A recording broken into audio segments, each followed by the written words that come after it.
खुंगा थामथि रंजालि बैसागु फोरबो फालिदों मंगलाजरा रंजालि बैसागु फोरबो फालिथाय आफादा।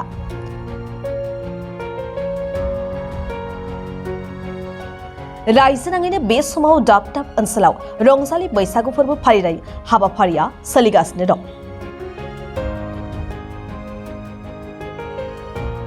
बेबायदिनो दिनै क'क्राझार जिल्लानि परबजरा महकुमानि सिङाव थानाय मंगलाजरा गोजौ फरायसालिनि गेवलां गेलेग्रा गुवार फोथाराव सानसेनि हाबाफारिजों मंगलाजरा रंजालि बैसागु फोरबो फालिथाय आफादा बैसागु फोरबो फालिदों।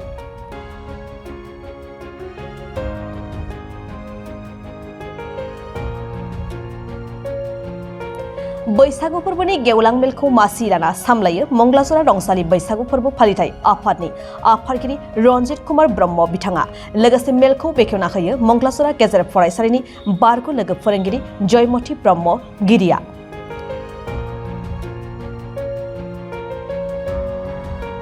मख'नो गोनांदि मंगलाजरा रंजालि बैसागु फालिथाय आफादा 2024 मायथाइयाव साहित्य एकाडेमि बान्था मोनगिरि अम्बिकागिरि हाज'वारिखौ बरायदों। लोगोसे मंगलाजरा गुदि बर' थुनलाइ आफाद, मंगलाजरा दख'रा दुलाराय बर' फरायसा आफाद आरो मंगलाजरा रंजालि बैसागु फोरबो फालिथाय आफाद लोगोसे परबजरा जिल्ला बर' हारिमु आफादाबो साहित्य एकाडेमि बान्था मोनगिरि अम्बिकागिरि हाज'वारिखौ बरायनाय नुनो मोननाय जादों।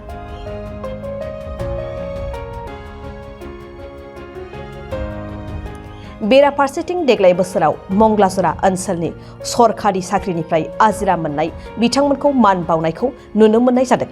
बेजों लोगोसेयैनो थुनलाइयारि बादायलायनाय, गेलेमु बादायलायनाय बायदि हाबाफारिखौबो रंजालि बैसागु फोरबो फालिनायनि लोब्बायै लाफानायखौ नुनो मोननाय जादों।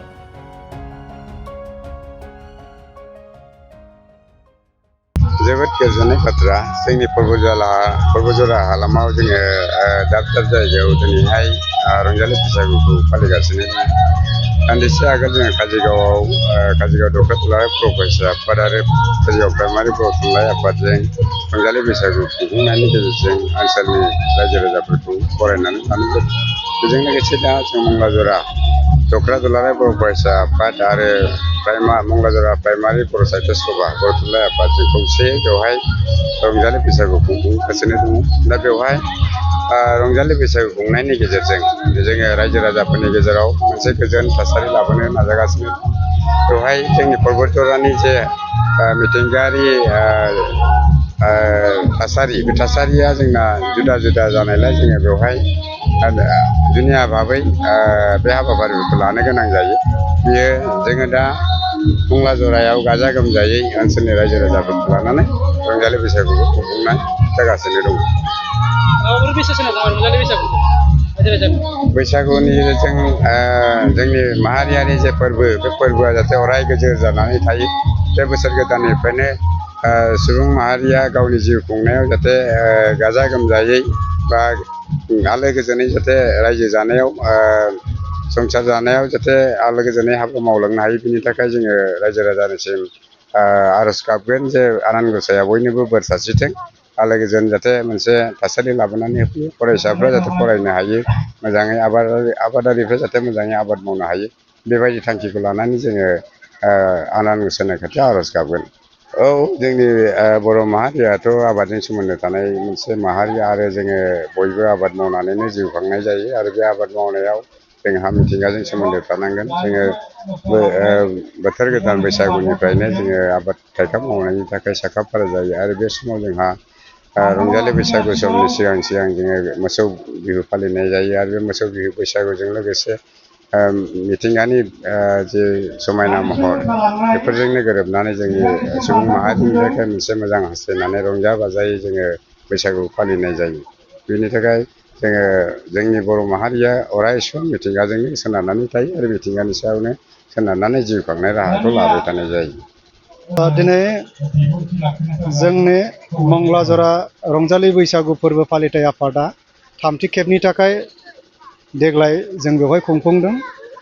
जोङो बेवहाय खुंफुंनो मोननानै खुब गोजोननाय मोनदों। खारन बिराद गोबाव बोसोरनि उनाव देग्लाय जोंनि परबजरा हालामाव सासे साहित्य एकाडेमि बान्था मोननो हादों सासे गेदेमा लिरगिरि अम्बिकागिरि सार हाज'वारिया।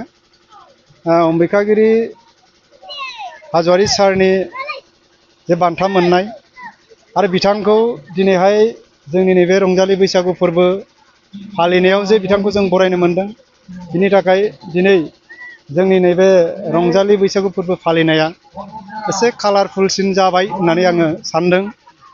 आरो दिनै जोंनि खावलायनाय बायदियैनो जोङो गाहाय आलासि मोननो हादों आगुनि परबतजरा जिल्ला बर' थुनलाइ आफादनि बारग' आफादगिरि देबकान्त ब्रह्म सारखौ आरो गोबां बेवहाय जोङो दैदेनगिरि मोनदों।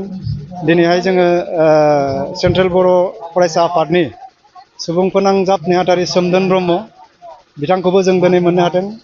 जोङो माने देग्लायनि रंजालि बैसागु फोरबो खुंनायखौ जों एसे साबसिनै जादों बायदि जों साननानै लादों।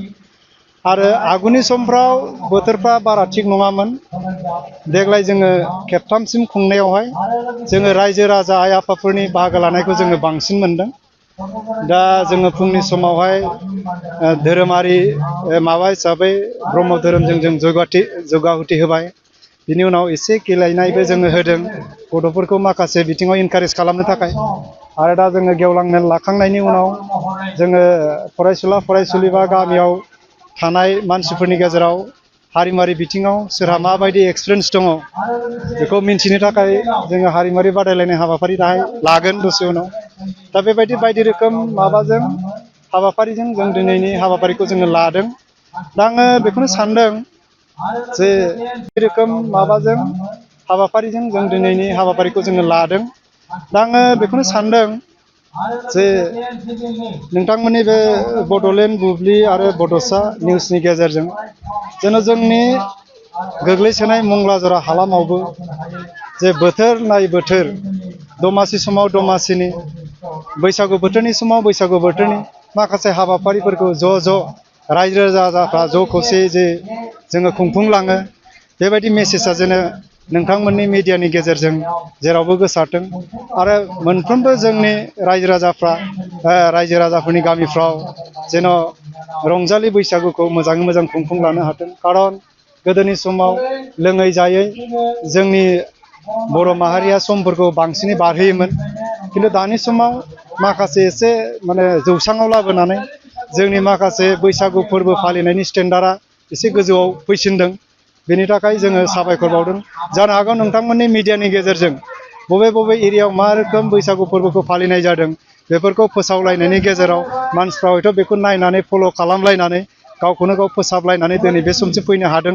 बेखौ आङो माने गोसोजों सानदों आरो बेखिनिखौनो आङो दिनै नोंथांमोननि बे मिडियानि गेजेरजों बुंबाय। जोबथारनायाव आं आसा खालामदों देग्लायनि नैबे बांला गोदान बोसोर 1431 मायथाइया बयनिबो साफ्रोमबो सुबुंफोरनि गेजेराव अनलायनाय माने मोनफ्रोमबो खामानिफोरखौ मावफुंलांनो हानायनि गोग्गो देहा लानानै माने समफोरखौ सोरखिलांनो हानाय जेन' बेबायदि गोहो मोनो।